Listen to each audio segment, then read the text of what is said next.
Salut tout le monde, j'espère que vous allez bien les amis. On part pour une nouvelle vidéo. On va démarrer directement les deux unes des quotidiens madrilènes. Le quotidien AS qui consacre sa une à Nico Williams, l'attaquant espagnol de l'Athletic Bilbao, qui sera libre de tout contrat dans moins d'un an maintenant, à l'été 2024. Donc ça, c'est une information importante.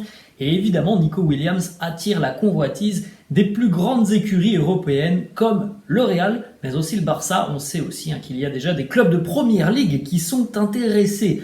On a une déclaration d'ailleurs de Nico Williams qui nous dit: le fait que de grands clubs comme le Real, le Barça ou encore des clubs de PL me veulent signifie que je fais bien les choses. Pour moi, la décision que je veux est claire.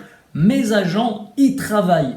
Donc on n'a pas plus d'informations. Est-ce qu'il va continuer du côté de l'Athletic Bilbao avec une prolongation de contrat? On sait que c'est encore un jeune joueur, il n'a que 21 ans, Nico Williams. Alors oui, ça fait quand même quelques temps maintenant que l'on voit Nico avec la sélection espagnole et qu'il travaille aussi avec l'Athletic Bilbao au sein de l'équipe première. Mais ça reste un jeune joueur, on ne peut pas écarter la possibilité d'une prolongation de contrat pour Nico Williams du côté du Pays Basque. Surtout, on sait en plus de ça qu'il y a son frère qui est toujours là-bas. Donc voilà, c'est quand même une piste sérieuse. Mais on sait aussi que plusieurs grands clubs européens, dont le Real, sont très intéressés par son profil et sont attentifs à sa situation. Donc fin de contrat dans moins d'un an maintenant. Donc le joueur pourrait potentiellement quitter Bilbao gratuitement. On continue avec la une du quotidien Marca. Et hier, on a eu des échauffourées, on va dire ça comme ça, mais en tout cas, le ton est monté entre l'entraîneur du Real Madrid, Carlo Ancelotti, et la commission hier, puisque l'on avait une réunion entre les divers entraîneurs de Liga et puis aussi la commission des entraîneurs de la Fédération espagnole de football. Donc voilà, la une du quotidien Marca. Los arbitros no respetan a los entrenadores. Les arbitres ne respectent pas les entraîneurs, avec cette image que l'on voit de Carlo qui s'était écharpé un petit peu il y a quelques semaines. On a une petite information du côté de cette réunion, de ce meeting entre entraîneurs et représentants des arbitres. Eh bien, on sait que déjà une chose, Carlo Ancelotti est l'un des premiers à avoir quitté la réunion. À la sortie de cette réunion, il y avait quelques caméras qui étaient présentes. Question très simple à Carlo qui lui a été posée: Are you happy? Est-ce que vous êtes heureux? Est-ce que ça s'est bien passé? Réponse de Carlo: No, it's a mess. Alors, it's a mess, ça veut dire grossièrement, non, c'était le bordel. Ça s'est pas bien passé. Voilà les mots de Carlo lorsqu'il est sorti. Alors, certains pensent que ça s'est mal passé au sein de cette réunion et c'est pour ça aussi que Carlo est parti en premier. D'autres pensent parce que aussi il y avait un entraînement du Real quasiment à la même heure et Carlo ne l'a pas manqué, donc il devait partir aussi un petit peu en avance. Mais on sait très bien que ça s'est pas très très bien passé. Au final, entre Carlo et les représentants des arbitres de la Ligue espagnole, il y a une indignation généralisée face à la situation aussi des entraîneurs. Alors on ne parle pas de la situation de Carlo Ancelotti, entraîneur du Real Madrid, mais il y a d'autres entraîneurs en Liga, mais aussi en seconde division, qui sont licenciés, qui ne sont pas payés, qui n'ont pas d'indemnisation. Et Carlo est là aussi pour défendre, et ça c'est tout à son honneur, il est là pour défendre son corps de métier, tout simplement, d'être entraîneur. Lui n'a pas forcément de soucis évidemment du côté du Real, mais dans d'autres clubs en Liga ou en Segunda Division, c'est plus compliqué pour d'autres entraîneurs, et c'est bien d'avoir une voix qui peut porter comme celle de Carlo Ancelotti. On enchaîne les amis avec quelques petites déclarations de Rossellou qui a donc rejoint la sélection espagnole. Rossellou, premièrement, nous parle de cette relation qu'il a avec Carlo Ancelotti. Il nous dit: il a toujours été très direct et sincère avec moi. Je n'ai que des mots de gratitude envers lui depuis le début de saison. Voilà, on a vu un Rossellou qui n'a pas forcément eu toujours le temps du temps de jeu. Il en a eu il y a à peu près un mois. Il était devenu un élément important de la rotation. Bon, là, il est un petit peu rentré dans le rang et a fait son retour sur le banc de touche, mais on a vu qu'il pouvait avoir un rôle important. C'est déjà assez intéressant parce qu'on sait qu'il y a une possibilité pour lui d'être complémentaire avec certains joueurs lorsqu'il est aligné. D'autres déclats de Rossellou sur l'utilisation de Rodrigo. et le fait que Rodrigo ne veut pas forcément jouer en tant que numéro 9, il nous dit ce n'est pas que Rodrigo ne veuille pas, mais il préfère quand même débuter à d'autres postes. En tout cas, on a vu à quel point il est un très grand joueur, tout ce qu'il peut apporter et tout ce qu'il donne ces derniers jours, c'est un très bon gars. Là aussi, on n'a rien à reprocher à Rossellou, voilà, même si c'est pas toujours simple, je pense, pour lui.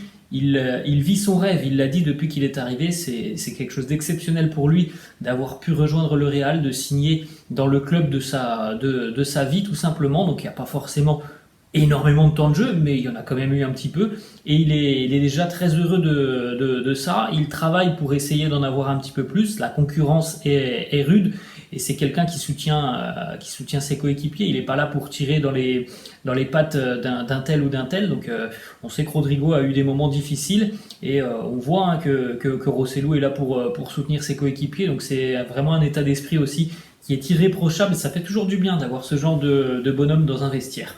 Autre déclat de Rossellou sur l'éventuelle arrivée de Kylian Mbappé l'année prochaine qui pourrait peut-être le pousser vers la sortie. Il nous dit, eh bien, il faudra demander ça au président.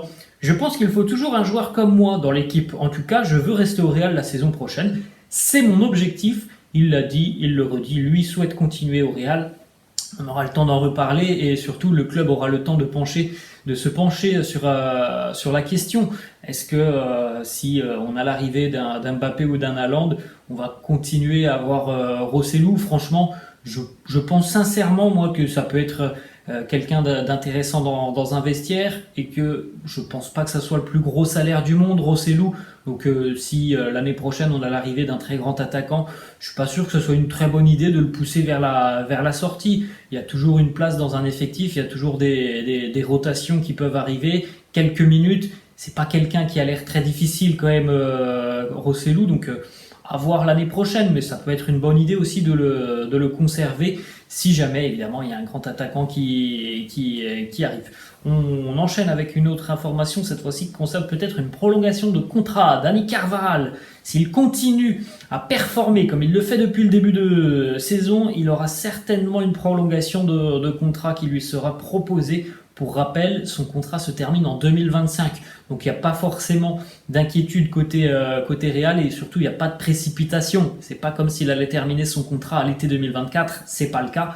Et puis on sait, hein, dès que les joueurs dépassent 30 ans du côté de Madrid, la prolongation de contrat, elle a de fortes chances d'être d'une année. Tout le monde passe par là lorsque tu dépasses 30 ans au Real, donc ça pourrait l'emmener jusqu'en 2026 et le club ne prend pas forcément beaucoup de risques avec une prolongation d'une saison supplémentaire.